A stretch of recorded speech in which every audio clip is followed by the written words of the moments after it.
Have you ever wanted to play Balatro with one hand? And I'm not talking about just using the mouse or putting your phone on the table and poking it with one hand. No, I'm talking about using a custom cylindrical controller to play Balatro. You see, back a few months ago when people were playing web fishing, I decided to make a custom controller called the Fishlight. It worked by when you needed to click, you could shake it up and down and it would click every single time you shaked it.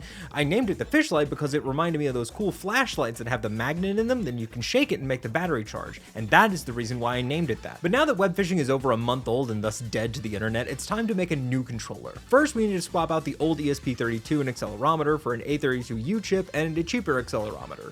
This accelerometer will be our joystick as we tilt the cylinder in different directions to make joystick inputs. Now, unluckily for me, Balatro needs some buttons to be played. Luckily for me, I have a large number of buttons right from the source. We're just going to need 5 of them though. 4 of them for the A, B, X, and Y inputs, and 1 of them to toggle those 4 buttons to be other 4 inputs for RB, LB, start, and select, which are all the 8 buttons that Balatro needs to be played. To make this controller truly special, it needs rumble capability. Now, if you're like me, you probably don't have extra rumble motors lying around, but as luck would have it, I was able to scavenge a rumble motor off an old PS3 controller that broke for no reason when I threw it on the floor. And thus, with a bit of solder, glue, and tape, I give you the Balatro. Now, with all the equipment on top, its balance is a little off. Luckily for me, I had this roughly cylinder-shaped piece of silicone just lying around that we can stuff inside of it.